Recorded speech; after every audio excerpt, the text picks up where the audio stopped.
It's been a year. As we sit here in the garage studio, it has been exactly 1 year since Kobe Bryant, his daughter Gianna, and 7 others died in a helicopter crash. It has been the most difficult of years, grappling with the pandemic, social and political unrest, and too much death. In Los Angeles, inspired by the Mamba mentality, a city has dealt with the uncertainty and obstacles the best it could. The Dodgers and Lakers have brought us joy by winning their respective championships, and our own crew here at Sports Stories is still going strong.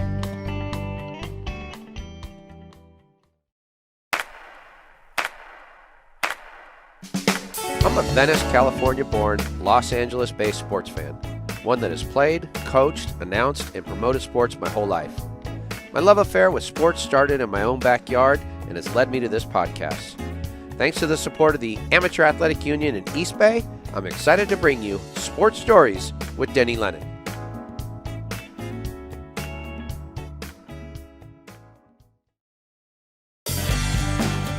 Hello, sports historians, and welcome to Video Audio Podcast number 69 of Sports Stories with Denny Lennon, a specially edited Kobe episode, which will feature stories and guests from this past year, sharing their memories of the 5-time NBA champion, the Academy Award winner, and the girl dad.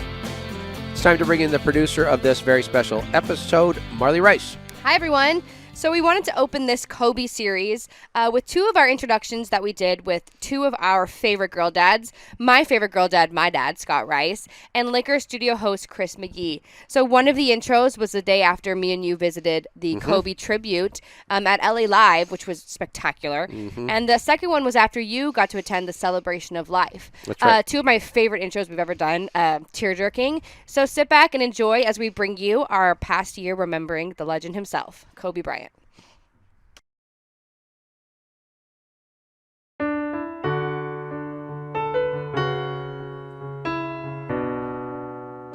On Sunday, January 26, 2020, NBA legend Kobe Bryant, his daughter Gianna, and 7 others died as the helicopter they were in crashed in Calabasas, California, en route to a youth basketball competition.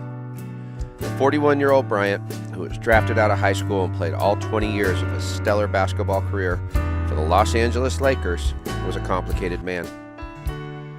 I never had the chance to meet or interview Kobe. I did, however, meet and interview another ex-Laker great, one who was instrumental in Kobe's career and life, who was also a complex and cerebral person, the Hall of Famer Jerry West, the logo of the NBA.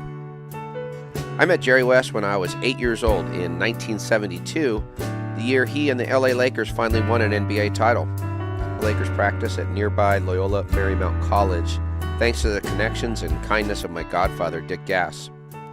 44 years later, I had a chance to spend half the day and then interview the 80-year-old West at a school on April 14, 2016, the day after Kobe had dropped 60 points in his final game.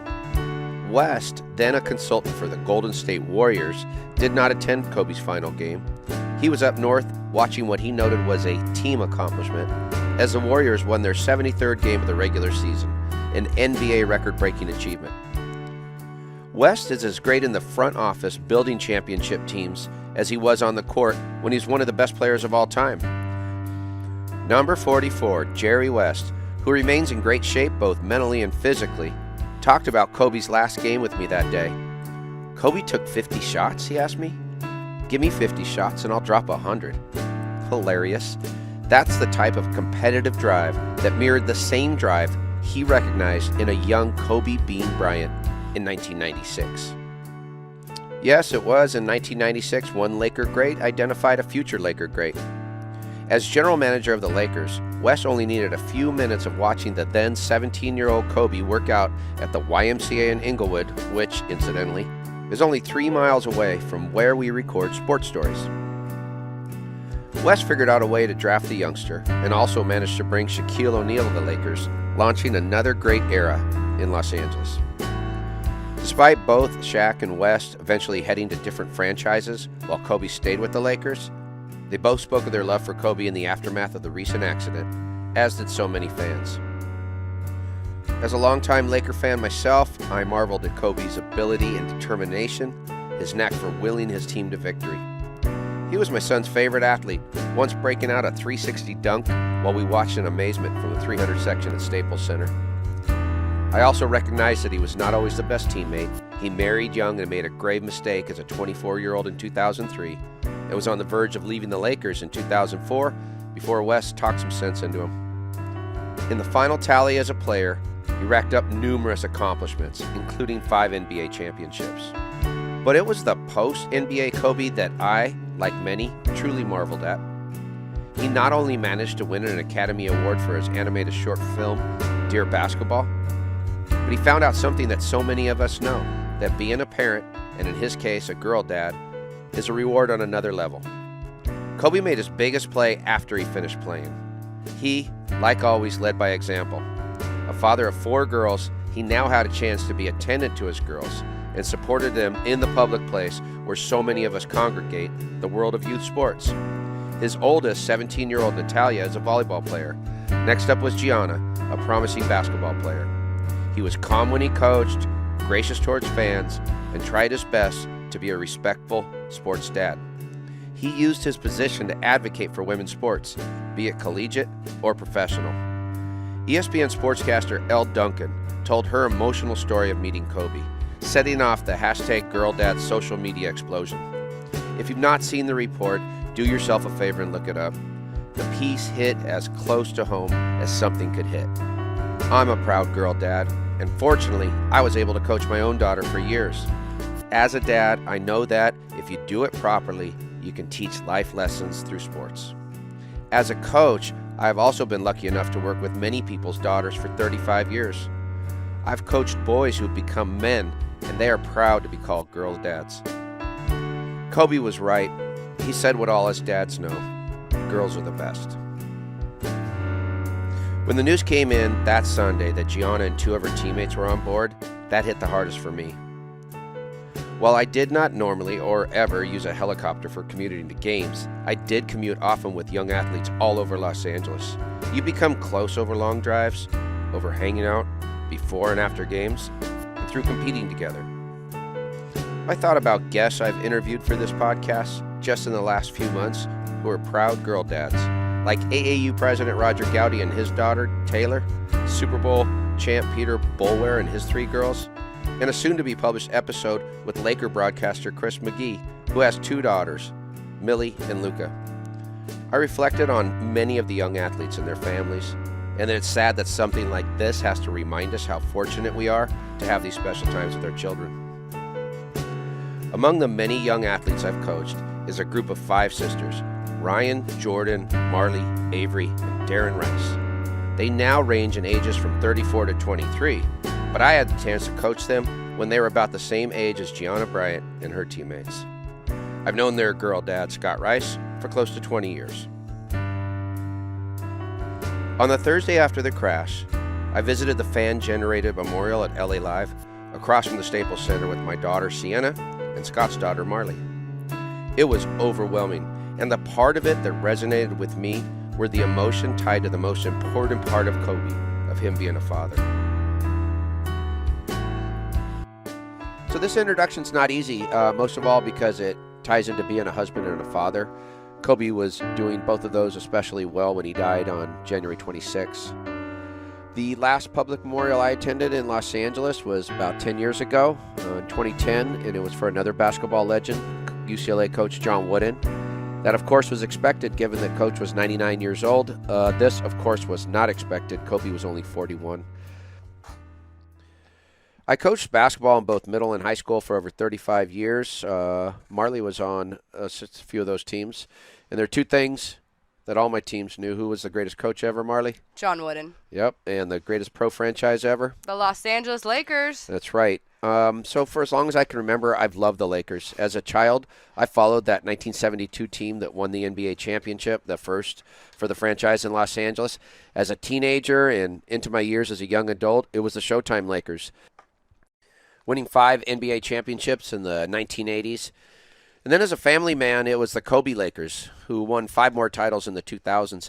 Between 1980 and 2010, the Lakers played in 16 NBA finals and won 10 championships. This city is a Laker city. It was exactly because I'd become a husband and a father as Kobe rose to stardom in the pros that I had conflicted and complicated feelings about Kobe. By the late 90s, Kobe was my son Vaughn's favorite player. Vaughn wore number 8 and played imaginary games on the backyard hoop.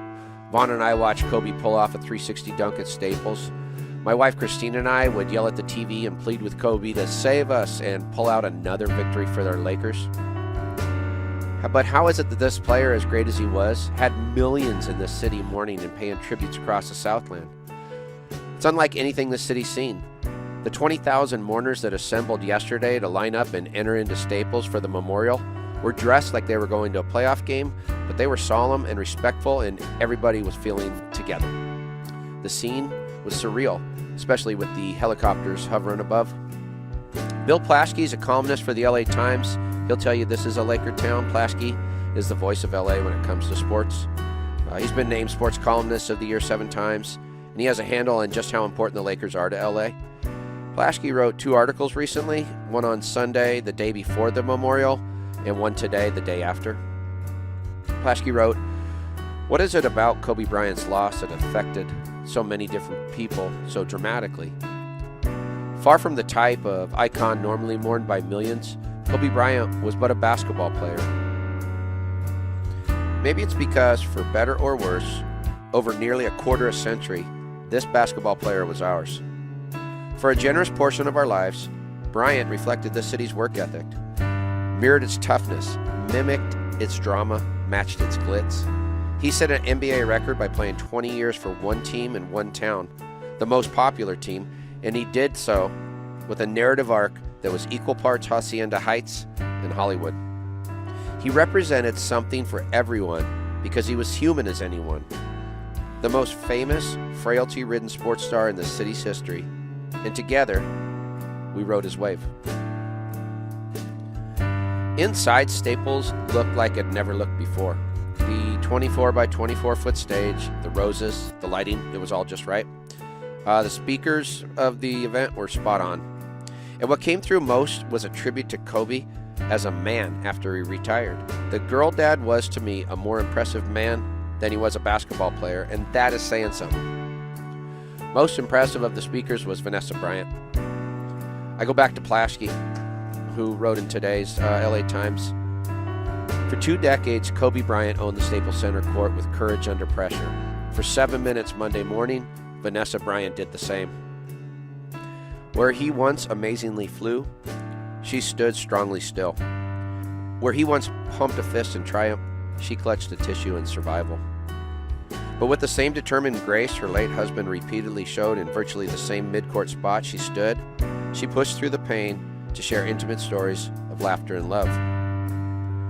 Earlier in their marriage, their relationship endured a tough time that included Bryant's public confession of cheating, a sexual assault charge that was eventually dropped, and a divorce filing by Vanessa that was later withdrawn.